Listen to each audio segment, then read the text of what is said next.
Hello students, अभी हम करने वाले हैं एनसीईआरटी क्लास 8वीं क्लास का जो प्रश्नावली है तीसरी, यानी कि एक्सरसाइज तीसरी करने वाले हैं हम, जिसके अंदर हम करने वाले हैं इसके सारे क्वेश्चंस और जितने भी इसका इंट्रोडक्शन वाला पार्ट है सारा का सारा हम यहाँ पर करने वाले हैं। ठीक है, तो चलो हम थोड़ा सा इसको समझ लेते हैं कि क्योंकि इसके अंदर क्वेश्चंस है जो कुछ नया ही है, अलग से कुछ क्वेश्चंस है, हटके क्वेश्चन है जो कि समझने में बहुत ज़्यादा इंटरेस्टिंग आपको लगेगा।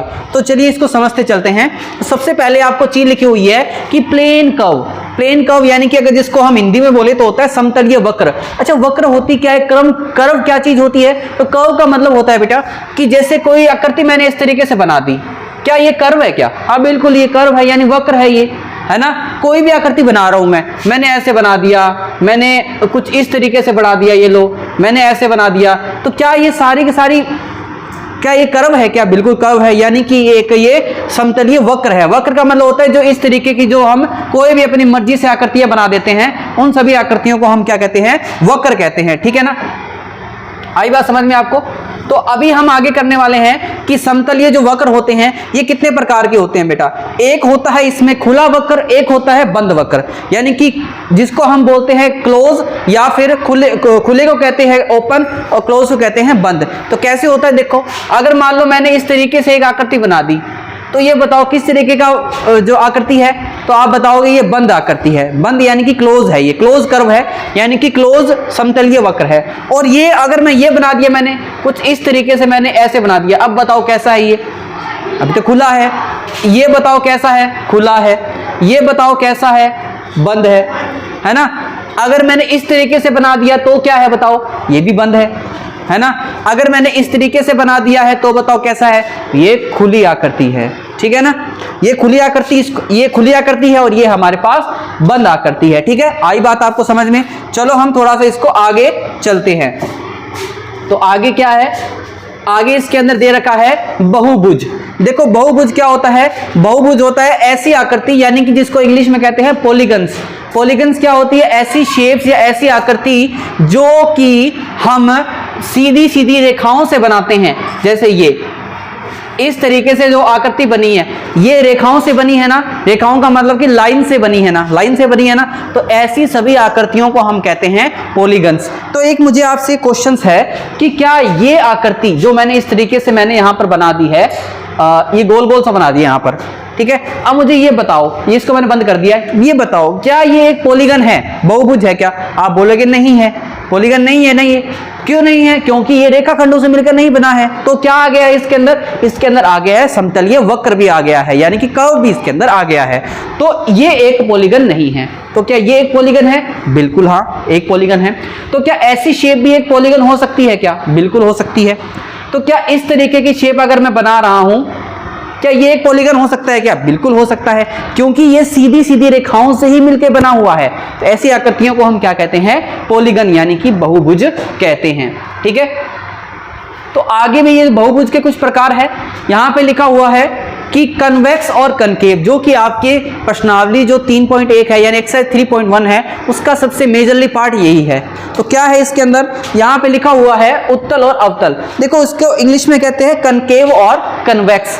तो क्या होता है? उत्तल को हम बोलते हैं कन्वेक्स और कनकेव को बोलते हैं हमारे पास अवतल। ठीक है, तो कैसे ये हमारे पास बहुभुज होते हैं? मान लो कुछ इस तरीके की यहां पर कोई आकृति दे रखी है, जैसे मैंने ये आकृति बना दी है, कुछ इस तरीके से मैंने यहां पर आकृति बना दी है, ये इस तरीके से मैंने आकृति बना दी है। ठीक है, अगर इस आकृति के सभी कोण, जितने भी कोण हैं, तो कोण बनते कहां हैं? कोण इसके अंदर बनेंगे, बिल्कुल यहां, यहां और यहां पर इसके कोण बनेंगे।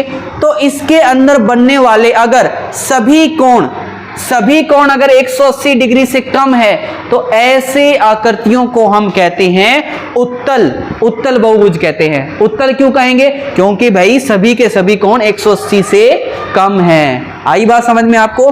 उसके बाद क्या है?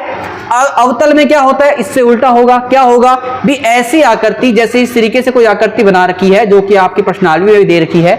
अब ये आकृति है, इसमें कोई भी एक कोण, कोई भी आकृति जिसमें कोई भी एक कोण 180 से ज्यादा होना चाहिए।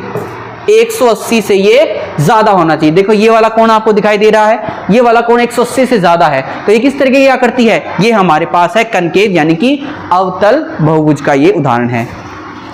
तो क्या इसमें कुछ और भी जानकारी दे रखी है? हाँ बिल्कुल दे रखी है। चलो थोड़ा और इसके बारे में जानकारी ले लेते हैं। यहां पर दे रखा है सम बहुभुज और विषम बहुभुज।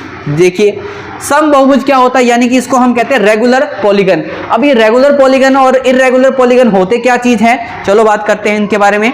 तो यहां पर जैसे एक आकृति मैंने यहां पर यानी शेप मैंने बनाई है, क्या इसके सभी के सभी एंगल यानी कि कोण 90 डिग्री है क्या? बिल्कुल है। सभी कोण 90 डिग्री है? हाँ बिल्कुल है। क्या सभी कोण बराबर है? हाँ बराबर है। क्या जितनी भी यहाँ पर साइड्स है यानी जितनी भी यहाँ पर भुजाएं हैं, क्या सारी की सारी भुजाएं बराबर है? बिल्कुल बराबर है जी। जितनी भी सारी साइड्स है, जैसे ये साइड ये साइड ये साइड ये साइड, ये साइड्स बराबर है। तो अगर इस तरीके की आकृति हो जिसमें सारी भुजाएं यानी साइड्स बराबर हो और जितने भी कोण हैं सभी कोण, अगर ये वाले कोण अगर ये कोण बराबर हो, तो ऐसी आकृतियों को हम बोलते हैं समबाहुभुज, यानी कि इसको हम बोलेंगे रेगुलर पॉलीगन। और इर्रेगुलर में क्या होगा? इर्रेगुलर में बिल्कुल इसका उल्टा होगा। कैसे? जैसे कि मैंने कुछ ऐसी आकृति बना दी है टेढ़ी मेढ़ी, ऐसे मैंने टेढ़ी मेढ़ी आकृति बना दी है, काफी टेढ़ी मेढ़ी दिखाई दे रहा है आपको। यानी कि अब इसमें क्या सभी कोण बराबर है क्या? बिल्कुल नहीं है। ये वाला कोण, ये वाला कोण, ये वाला कोण, ये वाला कोण, कोई भी कोण बराबर नहीं है। तो क्या सभी साइड्स यानी कि जितनी भी भुजाएं हैं क्या वो भी बराबर है क्या? बिल्कुल भी बराबर नहीं है। तो इस तरीके की आकृति जिसमें कोई भी कोण बराबर ना हो, कोई भी भुजा बराबर ना हो, उसे हम क्या कहते हैं? इर्रेगुलर यानी कि विषम बहुभुज कहते हैं। तो यहां पर हमारा इंट्रोडक्शन वाला पार्ट पूरा होता है।